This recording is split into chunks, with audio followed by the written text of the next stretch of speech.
Hello, Assalamualaikum. My name is Sifah Nazifah binti Azizan.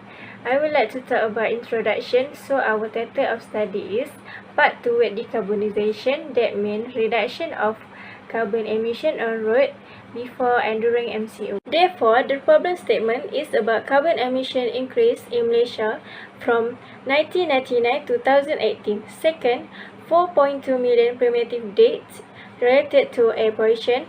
Third, congestion of public housing in a small amount of space like building, condominium and so on. 4. Many people have traveled to go to work, to school and other important destinations. But a person live in rural area, they need to drive 10 miles, no more than 20 minutes. And someone live in urban areas, they can take an hour or longer to cover same distance, but they have go through on traffic jams and follow the long traffic on highways. Next, about research question.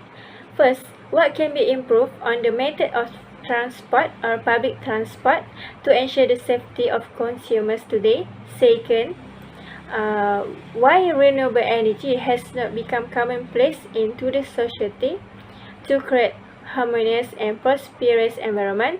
And third is, what are we looking through project on carbonization and possibilities to achieve our free from environmental pollution. Furthermore, significant of the study is possible be the inspiration and learning outcome to maintain safety and health in a country.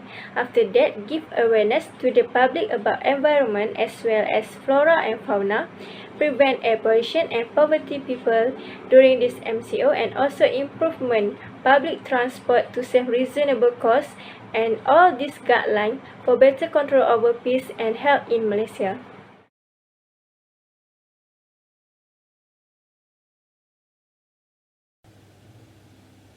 So the question that has to be asked is, why does this all matter?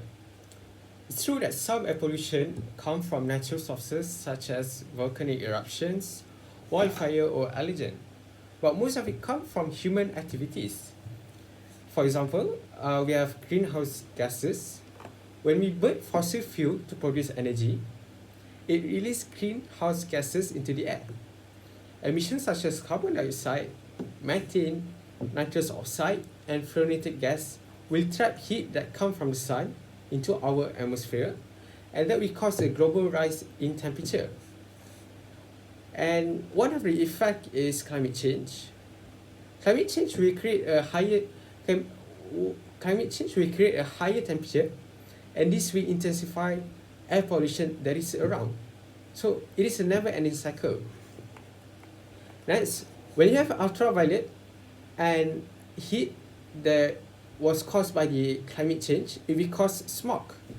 Smog can be divided into two categories, sulfurous and photochemical. Sulfurous got its name from sulfur oxide that is being released when we burn coal for our energy. Photochemical smog is a result when the sun reacts with nitrous oxide and other compounds. Nitrogen oxide mostly come from our car, coal power plant, and factory. This is why I said that most of the carbon emission come from our human daily activities.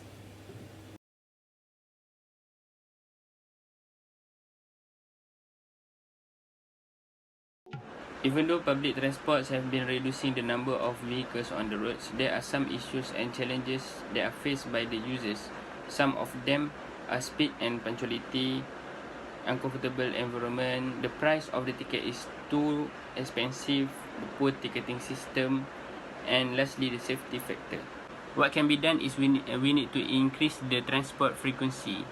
The users of the public transport should not have waited for 1 or 2 hours at the stations.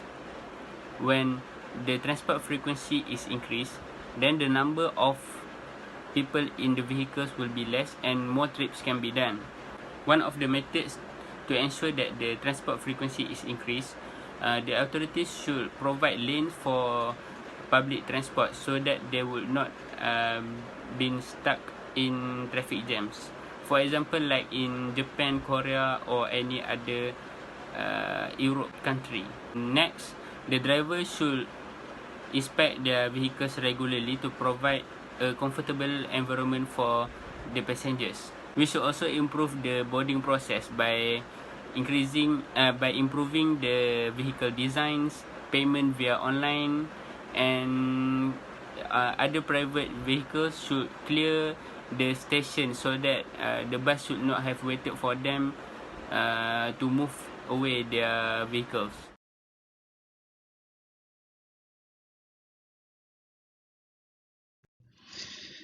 Today, I would like to discuss about these four main areas: how much carbon emissions for Malaysia, guided to low carbon cities according to Green Tech Malaysia, what are the good examples steps Malaysian government to take to reduce carbon level as it is, and how can you take part to reduce carbon level in Malaysia. Based on research conducted, PP Malaysian carbon emissions amounted to 250 million tons last year, up to 216 million tons in 2017. The main sources leads the increase of carbon emissions is electricity consumption, mobility vehicles, and the waste product. At 2015 United Nations Climate Change Conference, also known as 2015 Paris Conference, and Conference Parties COP 21 held in Paris, France, Malaysia made a commitment to reduce by 2030 its carbon emissions per unit of GDP by 45% level in 2005. In addition to Malaysian Green Technology Corporation has a lot of effort to promote and guide the document called Low Carbon City Framework LCCF. The plan have three measurements: low cost, medium cost, long-term cost, in which the low-term implementation will be the first, such as changing the setting of air conditioning and lighting system. All the lighting system will be changing into LED, and then next will be air conditioning. For the future plan, the changing aim is to establish low carbon zone in the states and major urban cities, including universities, individual buildings, and organizations. What are the good examples steps Malaysian government took to reduce carbon level? The public transportation increased from 40 to 20% using federal buses. The Ministry of Primary Industry and enforce a policy no deforestation. Government encouraging private sectors must also take their contribution to ensure the national sustainability development and health and safety environment deficient. A major cooperation leveraged to be in line the country's vision, further reducing the carbon footprint. And finally, what are the roles as this, and we can reduce the carbon level? Drive less, waste less, recycle, and don't put non-recycling in a recycle bin. And finally, plant tree. Thank you very much. Research methodology, what we have done is library research that includes internet referencing, where we search for journal articles and research papers from reliable sources that includes people with high credentials, such as doctors and associate professors and the likes. So, throughout the course of our project, we have reviewed over 20 journal articles for us to compare and confirm information regarding our topic. However, this does have the limitation in terms of time and its relevance towards our topic. So, the next method that we used is questionnaires, where we did an online survey by virtue of Google Form, and we have accumulated over 60 respondents that gave their opinion and answers regarding our topic.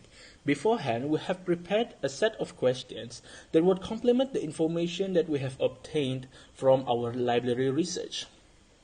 So, first, we have the point of view from the people with high credentials such as doctors and associate professors, and then we have also the view from average people such as students and other working adults.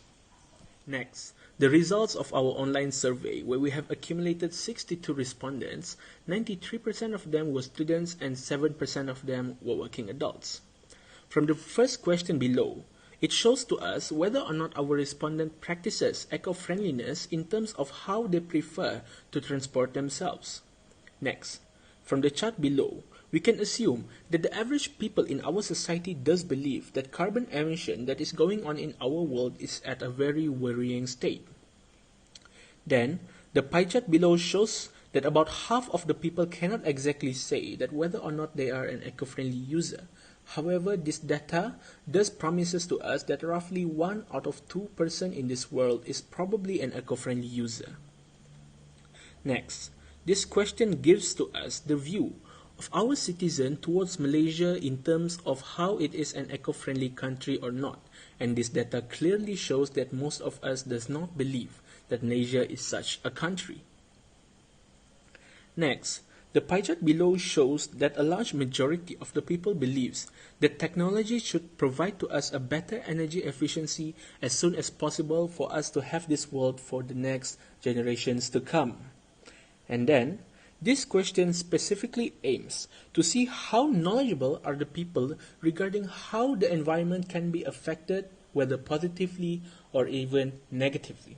And finally, this chart shows that a lot of people believe that in 20 years, a better energy efficiency will exist. However, we can still see that a small group still believes that 20 years is not a suitable amount of time for us to believe better energy efficiency will exist.